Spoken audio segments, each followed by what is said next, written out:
Buenas noches, muchas gracias Pati. Y bueno, para principio de cuentas queremos en lo particular agradecer al rector de la universidad, a la licenciada Cintia Valle, por supuesto, a Pati Flores, por acceder a presentar este libro. Es una edición de la Cineteca Nacional. La verdad es que me pareció algo muy interesante, lo platiqué con David Ortiz Celestino, mezclar lo que es el cine con la literatura de esta manera y bueno, realizamos este esfuerzo que era buscar a uno de los 28 escritores que están incluidos en este texto, y Eduardo de Gortari mostró la mejor accesibilidad para poder venir. Hoy tenemos aquí a Eduardo de Gortari. Les comento algo brevemente sobre el proceso. Yo que le voy a ceder el micrófono a David Ortiz Celestino, que es ahora sí que el especialista en las publicaciones, pero por parte de la Cineteca era una experiencia muy importante y además queremos replicarlo. Digamos, es el inicio de un proyecto que va a ser traer a esos 28 escritores, al menos a los más posibles, una vez al mes, a la Cineteca Alameda, en este caso, proyectar la película que ellos tan emocionados comentan y proyectar además la película, ¿no? Entonces, escuchar lo que ellos dicen y proyectar la película. Y bueno, eso va a ser en la Cineteca Alameda, ya anunciaremos la programación, pero digamos que es una especie de arranque. Lo quisimos hacer en el mejor marco posible, que era esta Feria Nacional del Libro, que ya con mucho prestigio. Yo quiero dejar el micrófono a David Ortiz Celestino para después pasar al relato de Eduardo de Gortari. Sí, buenas noches. Buenas noches. Gracias. Bueno, muchas gracias a la universidad por este espacio. Eduardo, otra vez te tenemos aquí en San Luis después de 2 años. Hace 2 años vino a presentar un libro muy valioso por parte del Fondo Editorial Tierra Adentro, que se llama Con la radio en el pecho. Sí. Ahí te me acuerdo. Y yo tuve la fortuna de presentarlo aquella vez.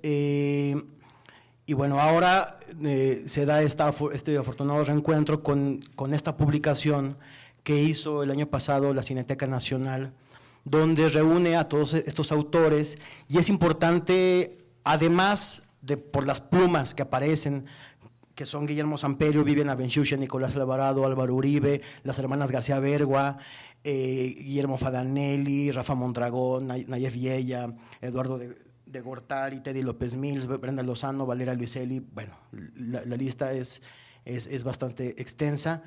Es por la pertinencia de este libro.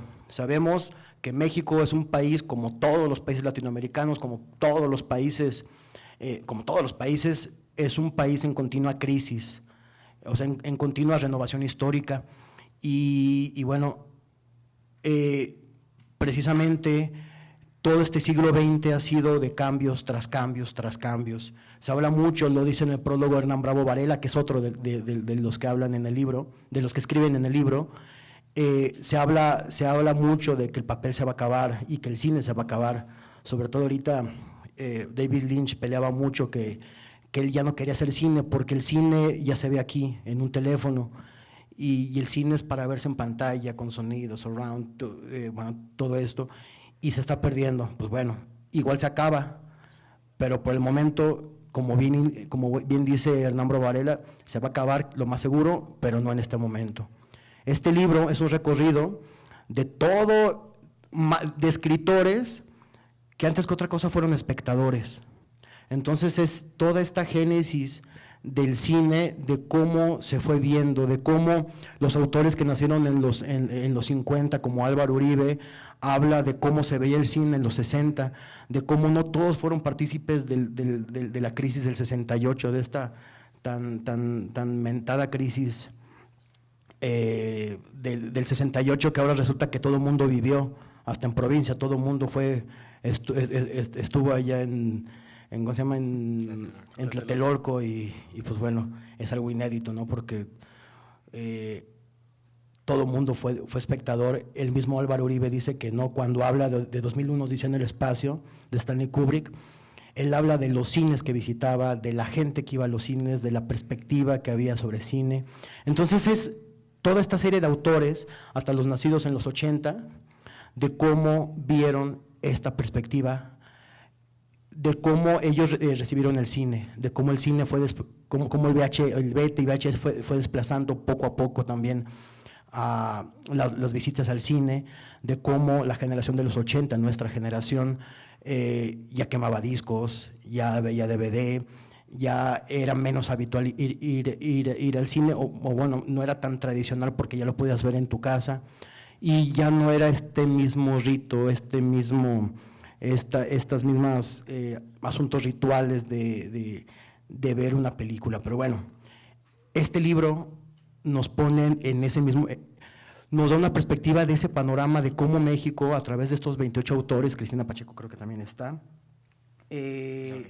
Laura Emilia Pacheco y Cristina Rivera Garza, digo, es decir mucho también, Carmen Bullosa, y es hablar, el espectro de películas es interesantísimo, porque va desde la película de la que habla Chema Espinaza, que es, se me olvidó, Mario, la Indian Song de Marguerite Duras, que es muy difícil, que hasta hace poco era imposible de conseguir. Ya la conseguimos. Como 2001 Odisea en el espacio, esta película de la que habla Hernán Varela, de Peter Greenaway, de la panza del arquitecto, Blade Runner, Annie Hall de Woody Allen, las películas de Tarkovsky, de los hermanos Coen, que habla Vivian Abishushan. Entonces, si nos fijamos, el espectro es totalmente diverso, totalmente amplio, y por eso el valor de este libro. Georgina Hernández Samaniego es precisamente lo que pondera, es este valor que tiene este libro, es este recorrido histórico y este documento de lo que es el México, o nosotros como espectadores más bien. Me gustaría, si el tiempo nos lo permite, leer nada más, porque se me hace pertinente, el prologuito breve de Hernán Bravo Varela, si nos da tiempo. Y bueno, luego ya dejo mi protagonismo y cedo la palabra a Eduardo, uno de los colaboradores, que nos va a hablar de por qué Scott Pilgrim y cómo fue la invitación a la Cineteca. Bueno, este texto se llama Avance, es un textito de Hernán Bravo Varela. Un buen día desaparecerán los libros impresos y las salas de cine. Sin embargo, para decepción de hipermodernos y alivio de anacrónicos, eso no ocurrirá mañana. La nostalgia prolonga la vida útil de las cosas y a través de ciertos artilugios, el pensamiento mágico, el síndrome de la edad de oro, nos convence de su eternidad o reciclaje. Hay demasiadas personas, por ejemplo, todavía incapaces de ver una película como un programa de televisión, en la somnífera placidez de la recámara, casi siempre acostados. Para gozar del sueño reparador del cine, es preciso sentarse en las penumbras de una sala espaciosa, rodeados de gente que, como nosotros, penetra en la quinta dimensión de esa cuarta pared que tiene frente a sí. Cito, la oscuridad del cine, según explica Salvador Novo, la noche convencional de este templo en la pantalla presenta vertiginosas alucinaciones, lleva a los espectadores a un sueño colectivo que se duerme plácidamente. Fin de cita. Función privada, los escritores y sus películas, que es el nombre del libro, olvidé decirlo también, es un compendio de textos que revelan el íntimo significado del sueño colectivo al que Novo hace mención. De Vivian Abishushan, Anayev y ella, 28 espectadores mexicanos escriben y descubren las fases de aquel sueño a través de su película favorita.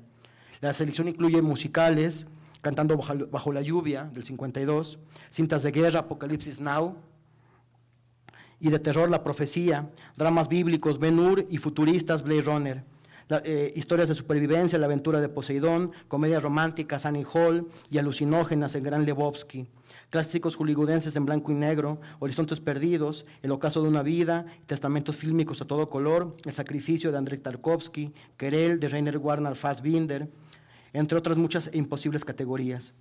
Los 28 autores de función privada, los escritores y sus películas, evidencian la forma en que el séptimo arte ha modificado nuestras vidas, a tal punto de que el mundo dejó de ser el gran teatro que anunciaban los barrocos e isabelinos para convertirse en un complejo cinematográfico, o en su defecto, un cine debate. Cito, en el cine como en el sueño se viven las más intensas crueldades, escribe Novo, se purga el espíritu de sus impulsos bestiales y al espectador deja, cumplidamente realizados, los deseos que de otro modo tendría que reprimir y que tarde o temprano lo habrían de conducir al infierno de la guerra, de la cárcel o del manicomio. Dios promete la paz y el cine la vende a precio barato. Fin de cita. Este libro, agregaría yo, dice Hernán, reúne algunos de los más notables títulos de dichas ventas, las sinopsis fabuladas de una muestra del cine pasado, ese país extranjero que arrasa con todos los festivales del género alrededor del mundo, así lo demuestra el olor a tinta y celuloide que desprenden sus páginas. El cine no imita la vida, sino al sueño. De ahí que una buena película nos lo robe, hechos de la misma materia que los sueños, el hombre no puede sino proyectarlas.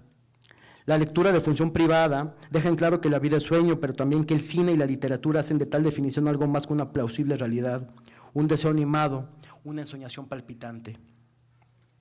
Tal vez el día del juicio nos encuentre despiertos, el mundo entonces no terminará en un quejido, y tal como T.S. Eliot lo previó, sino en los créditos finales de esa superproducción titulada Humanidad. Con algo de suerte y con un poco de trayectoria artística, los que allá aparezcan serán llamados al casting de la vida futura. Es el texto con el que abre Hernán este libro y con el que yo los invito a que lo visiten, lo lean, lo relean y lo tengan para ustedes, y que también que nos sirva de guía y de faro para el proyecto que vamos a hacer próximamente con la Cineteca Alameda, un proyecto análogo con otra tónica. Pues bueno, los dejo con Eduardo de Gortari.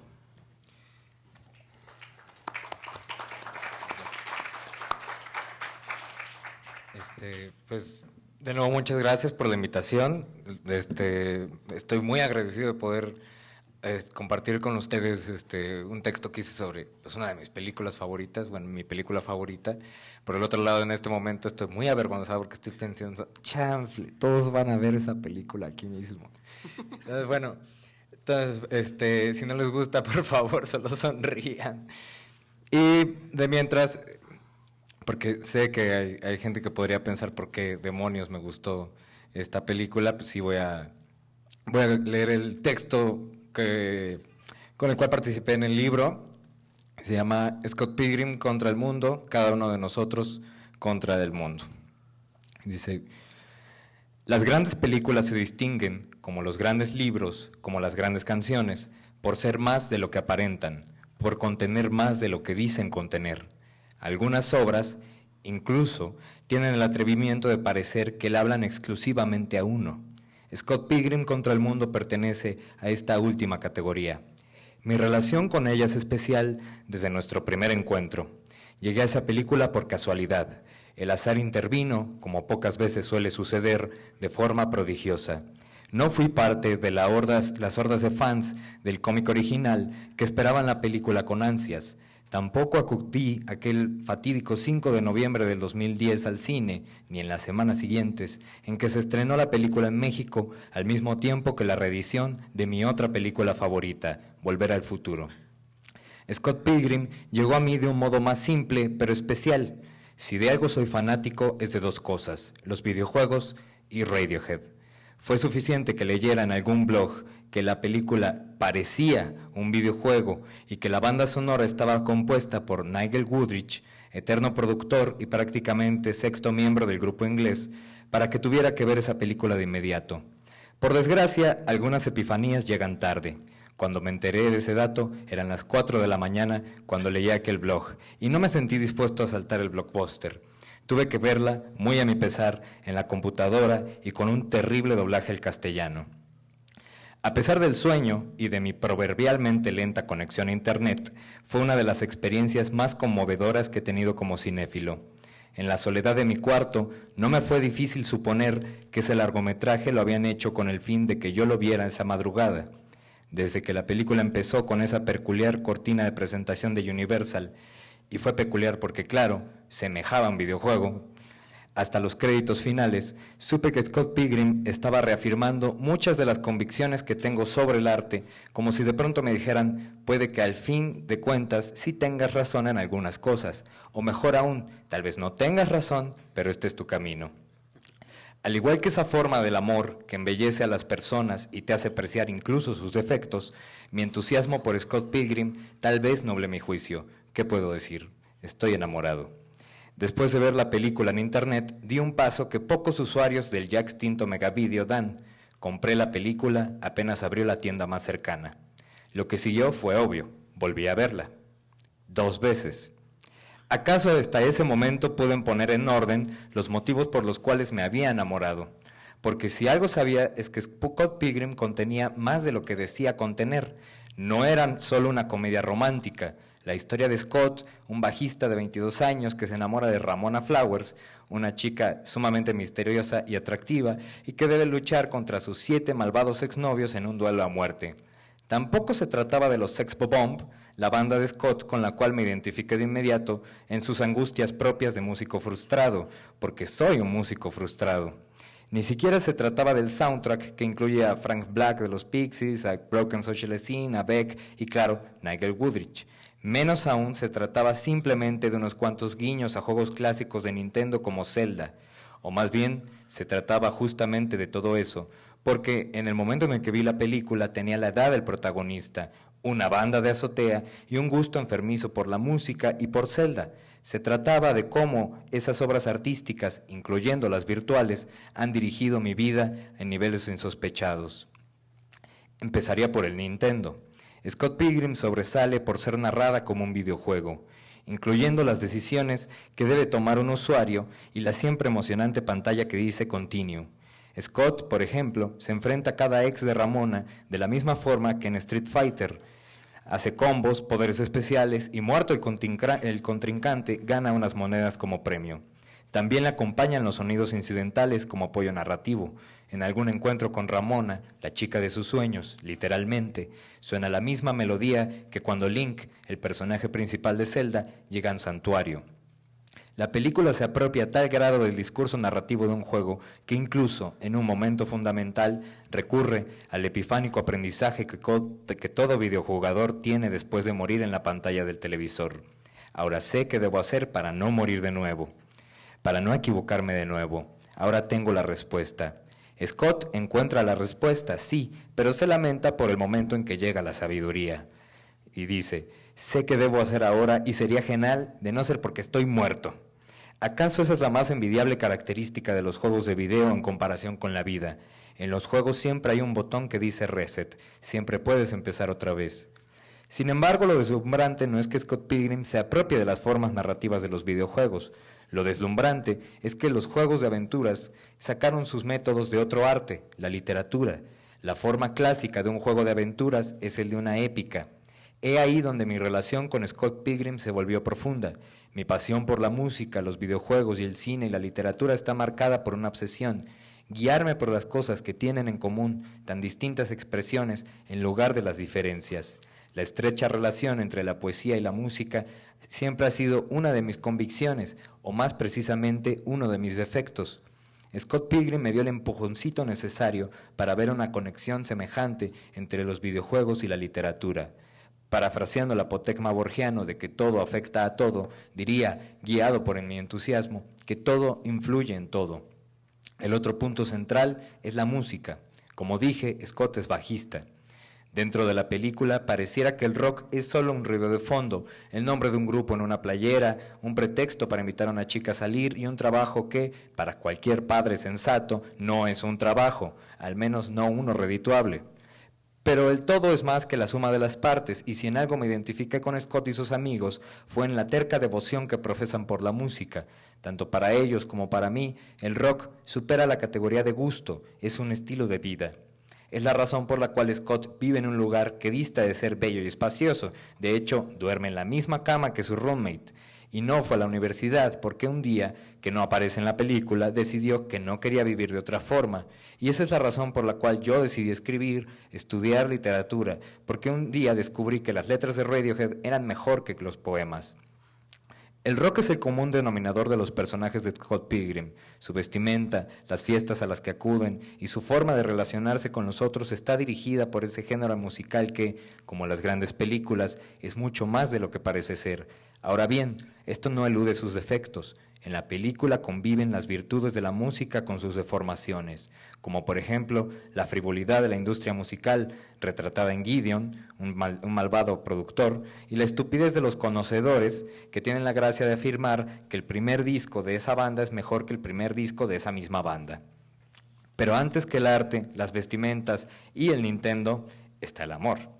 Ese sentimiento que mueve a uno a escribir poemas, hacer canciones, bañarse y vestirse adecuadamente y dejar de perder el tiempo con la más reciente edición de FIFA. Ese sentimiento que lleva a Scott a pelear, contra el mundo. Porque es un mundo Ramona Flowers. ¿No pelearías contra el mundo por el mundo que te pertenece?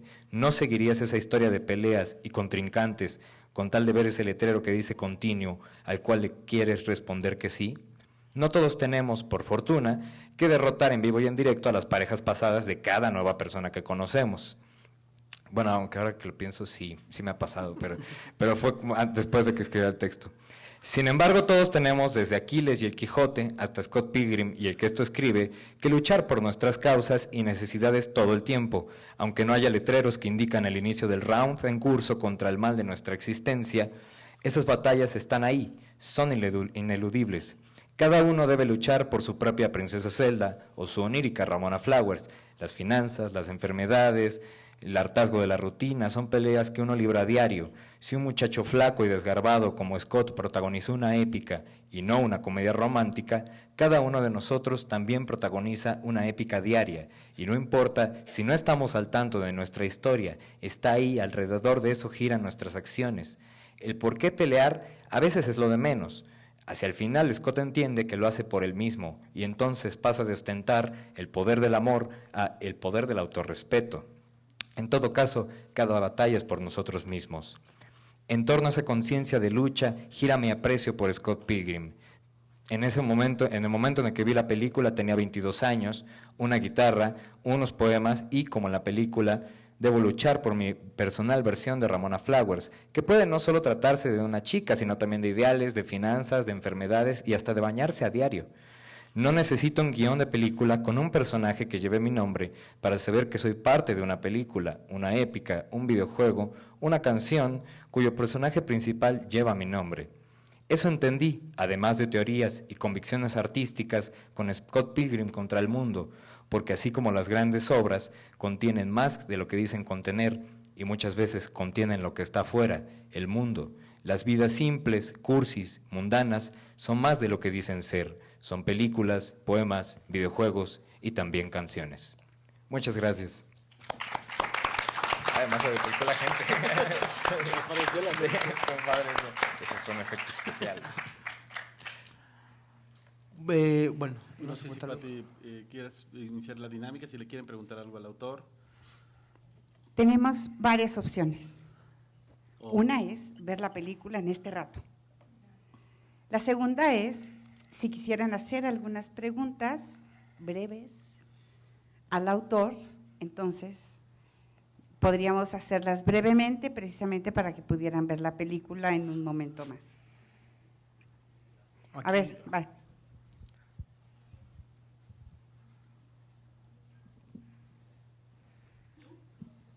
No, estaba saludando. Voy a aplicar esa.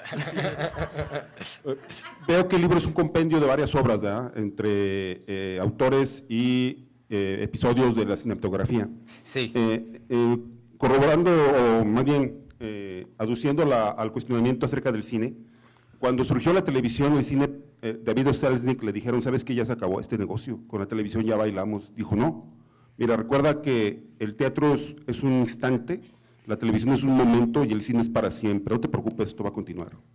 Igual que cuando surgió el internet, se dijo que el libro iba a terminarse, ¿no? Pero están buscando nuevos medios para no acabar con la zona forestal, entonces el libro prevalecerá a pesar de las circunstancias que ha habido últimamente.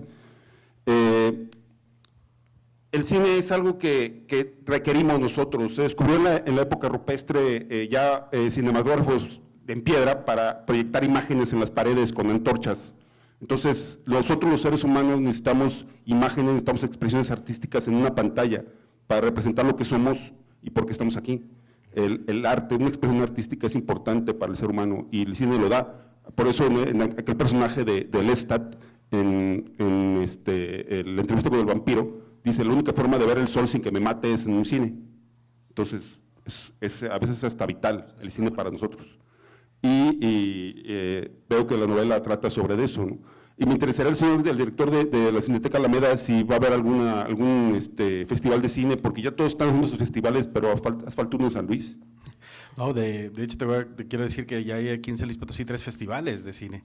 Está Rodando Films, que son básicamente cortometraje, está el Festival Internacional de Cine y por supuesto que está el nuevo que se llama Cinema Fest. De festivales estamos completos, pero bueno, la Cineteca Alameda, en lo que por lo que a mí corresponde, te quiero decir que estamos haciendo el mejor esfuerzo. Nosotros estamos trayendo películas, estrenos, básicamente. La Cineteca Alameda estamos compitiendo contra un gran emporio que son los multicinemas, pero además también con el internet. Entonces, y obviamente con los videoclubs. Entonces, nosotros tenemos que presentar películas que todavía no lleguen ni siquiera a internet. Hay películas de arte que básicamente no llegan tan rápido y esas son las que estamos intentando traer, ¿no? La próxima semana tengo De tal padre, tal hijo, una película de Coeda que es altamente recomendable. Acabamos de tener Kill Your Darlings, una película de Cocridas con Daniel Radcliffe sobre la vida de Allen Ginsberg, un hecho de 1944. Y bueno, esta semana sí repusimos cine clásico, tengo una semana de cine erótico clásico.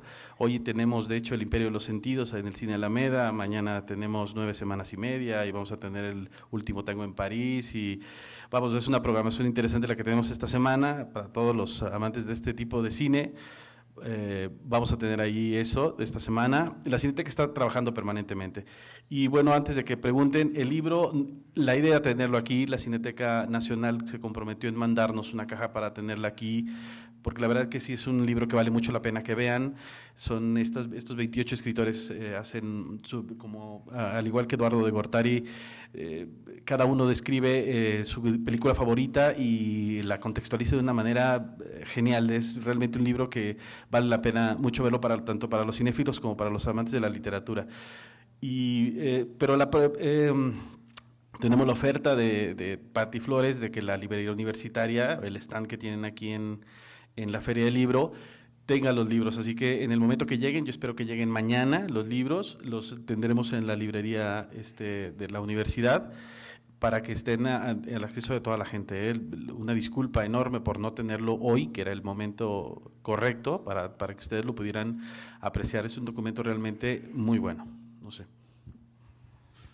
Bueno, la pregunta que yo le quisiera hacer así es la importancia y el valor que le da al cine mexicano en este tiempo. A mí. Bueno, hace rato justo me preguntaron sobre eso, de qué tantas películas mexicanas había en el libro, y la verdad es que en el momento solo recordé una, que era El Santo contra los vampiros. Y la verdad a mí no me gustaba esa película. El texto me gustó mucho, pero no me ayudó a entender algunas cosas de la película, pero de ahí a que fuera corriendo a comprarla en DVD, pues tampoco. Creo que a pesar de que en el cine mexicano se hacen cosas muy padres, y a veces muy atractivas a lo largo de la historia, y también en este momento, tiene varios problemas, desde difusión, desde apoyo comercial, y también cómo se conciben a sí mismos. O sea, luego muchas veces ve películas mexicanas que quieren parecer, bueno, por ejemplo, comedias mexicanas que quieren parecer buenas comedias gringas, y la verdad es que no sale. No recuerdo ahorita el nombre de esa película, pero recuerdo haber visto una donde los protagonistas querían, era una comedia romántica, como la típica comedia romántica que sucede en Nueva York, nada más que aquí era la Condesa, y la verdad es que da mucho flojera ver a un actor de Televisa pretendiendo que la Condesa es en Nueva York o Brooklyn o lo que sea, ¿no? Entonces, en vez de expresar las cosas padres que podrían expresar del país, sucede otra cosa. Hay otras películas como Eli, que aunque yo no soy adepto a ese tipo de cine en particular, esa película a mí me pareció deslumbrante. Sin embargo, como decía alguien, un escritor que no sé por qué no salió en el libro, porque es buen cinéfilo, Álvaro Enrique, hace poco decía en Twitter que era un hashtag que había hecho la Cineteca para promover el cine mexicano, y decía, queremos ver cine mexicano. Entonces Álvaro Enrique les puso, sí, queremos ver cine mexicano que nos guste. Entonces es el problema, que las buenas películas a veces es difícil verlas, y las que llegan más fácilmente a los cines comerciales o a los circuitos de alta demanda, Pues la verdad es que no suelen llenar las expectativas ni siquiera del cine comercial gringo. No, sí, una pregunta. ¿Y películas potosinas o que hablen sobre películas hechas aquí en San Luis? Bueno, mira, fíjate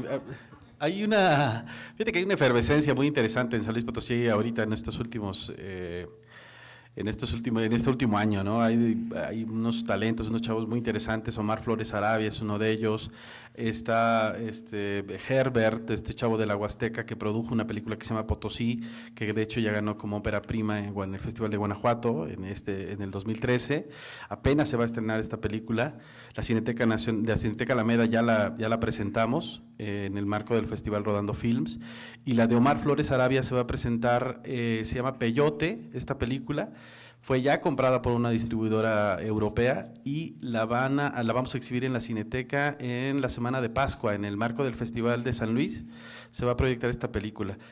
San Luis está haciendo cosas interesantes. Lo importante ahora de la cultura audiovisual es de que ya con un teléfono se pueden grabar. Realmente ya los costos de producción se han abaratado muchísimo con las nuevas tecnologías, cosas que en San Luis Potosí era muy difícil, porque además de que es muy difícil que los empresarios, valga la redundancia, es muy difícil que los empresarios potosinos le apuesten a este tipo de manifestaciones artísticas, bueno, a cualquiera. El Estado tampoco tiene dinero para invertir en una película que cómodamente debe de costar $1 millón como mínimo, ¿no? Si quieres hacer algo decente en aquel tiempo. Ahora los costos de producción han bajado mucho, con buena tecnología, con una buena imaginación, con un buen guión, puedes hacer una buena historia. Y en San Luis Potosí se han hecho muchas películas, además, bueno, hemos servido de foro, y yo estoy ahorita como Cineteca, les comento, quiero adelantar también, como la Cineteca Alameda quiere conseguir una película que se llama No Matarás, que fue una película íntegramente grabada en San Luis Potosí en los años 20. Es un documento muy interesante que yo creo que debemos de rescatar. Esa película habrá que tenerla y adquirirla.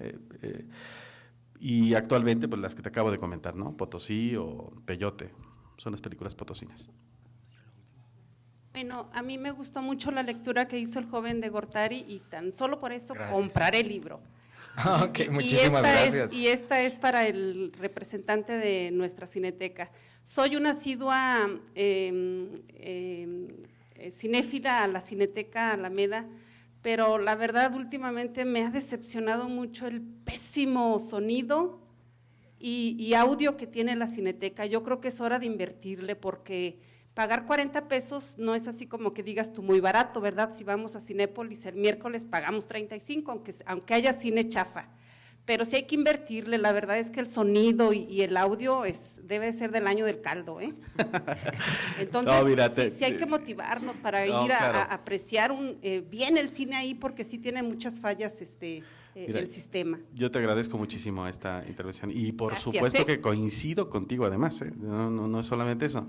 Yo tengo 1 año en esta Cineteca y obviamente sí me topé con una Cineteca con una serie de déficits impresionantes.